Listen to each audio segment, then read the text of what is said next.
The rain hammered down like 1,000 tiny fists, turning the narrow dirt path into a treacherous swamp.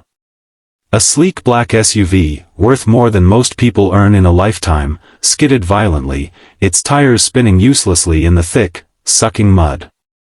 Inside, a young man in a wheelchair gripped the armrests, his face pale with panic as the vehicle tilted dangerously. He was Alexander Harrington, the only son of billionaire tech mogul Richard Harrington, brilliant, kind, but trapped in a body that had betrayed him since a car accident 5 years ago. And now, he was stuck, alone, with no signal on his phone and the storm raging harder. If you're watching this, hit that like button right now and subscribe so you don't miss what happens next, because what this poor girl did will leave you speechless. Alexander had insisted on driving himself that afternoon, craving a rare moment of independence. His father's estate was miles behind, and he'd been heading to a quiet cafe in the countryside to meet an old friend. But the shortcut through the backroads, suggested by his GPS, had turned into a nightmare. The SUV's anti-lock brakes failed in the sludge, and now the car was half buried, the door jammed against a ditch. He tried to maneuver his wheelchair toward the exit, but the angle was wrong, his legs, paralyzed from the waist down, offered no help. Rain poured through the cracked window he'd forced open, soaking his designer jacket. "Help!" He shouted into the void, his voice swallowed by the thunder. Hours seemed to pass in minutes, his hope fading with the daylight. That's when she appeared, a silhouette through the sheets of rain. Mia Rahman, a 19-year-old girl from the nearby village, was trudging home from her shift at the local tea stall. She wore a threadbare shawl over her faded salwar kameez, her feet caked in mud from the same unforgiving path. Mia's family was poor. Her father had died in a factory accident 2 years ago, leaving her, her mother, and 3 younger siblings to scrape by on her meager wages and whatever odd jobs she could find. School had ended for her at 14, dreams of becoming a teacher buried under the weight of survival. But Mia had a heart that refused to harden. She helped neighbors carry water, tutored kids for free, and always shared her last roti. Today, she'd spotted the stranded vehicle from afar, its hazard lights blinking weakly like a cry for help. She approached cautiously, her umbrella long lost to the wind. "Hello? Are you okay in there?" she called, peering through the window. Alexander's eyes widened in relief and embarrassment. Here he was, heir to billions, reduced to this, and now relying on a stranger who looked like she could barely afford the mud on her shoes. "I'm stuck," he admitted, his voice cracking. "The door won't open, and I can't get out on my own." Mia didn't hesitate. She assessed the situation. The car was sinking deeper, the mud rising like quicksand. Pulling him out through the window was risky, he could fall and injure himself further. But leaving him wasn't an option. The village was a 30-minute walk, and by then, the car might be submerged if the nearby stream overflowed. With trembling hands, Mia yanked at the door handle, her slight frame straining against the weight. It budged an inch, then stuck again. "Hold on," she grunted, wedging her foot against the frame for leverage. Alexander watched in awe as this girl, no older than a teenager, fought the elements with a determination he'd only seen in his father's boardroom battles. Finally, the door groaned open, splashing mud everywhere. "Can you move to the edge?" she asked, rain dripping from her lashes. He nodded, using his upper body strength, honed from years of adaptive workouts, to shift toward her. Mia reached in, her arms wrapping around him in a way that was both gentle and unbreakable. She was soaked, shivering, but her grip was iron. The unthinkable happened next.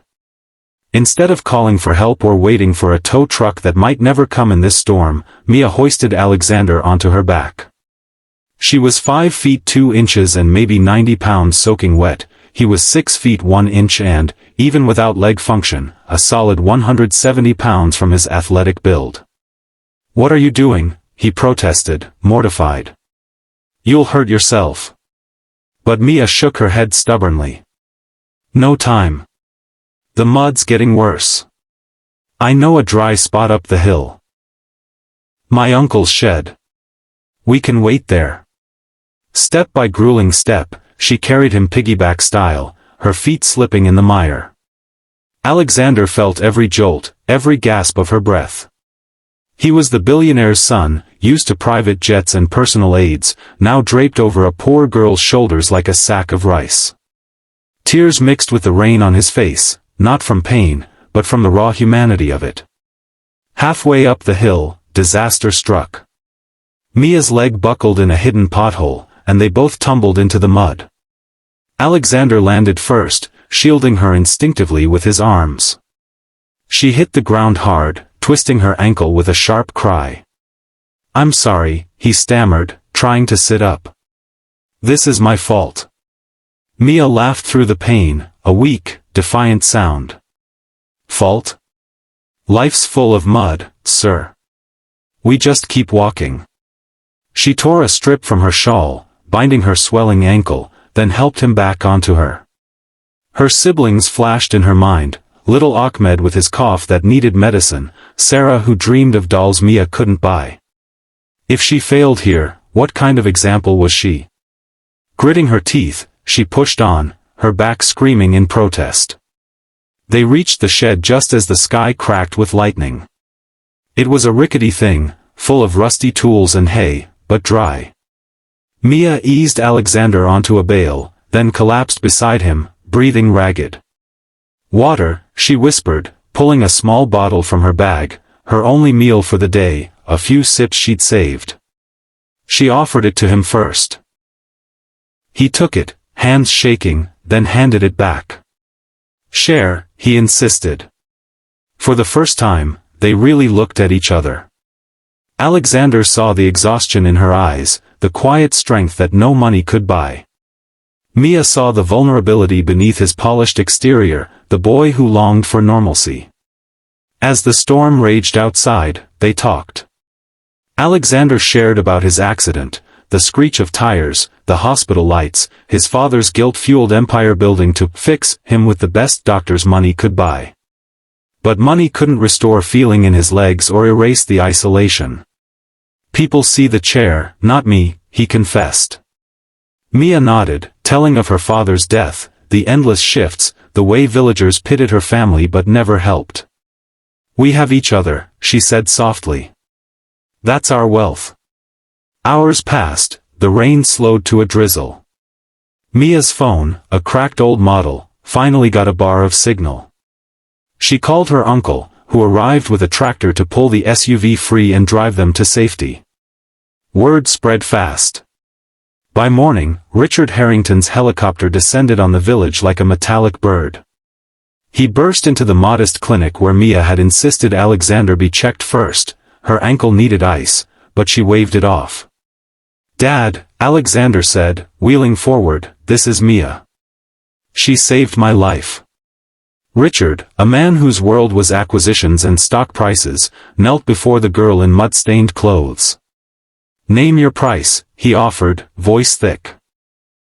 Mia blushed, shaking her head. "I don't want money, uncle.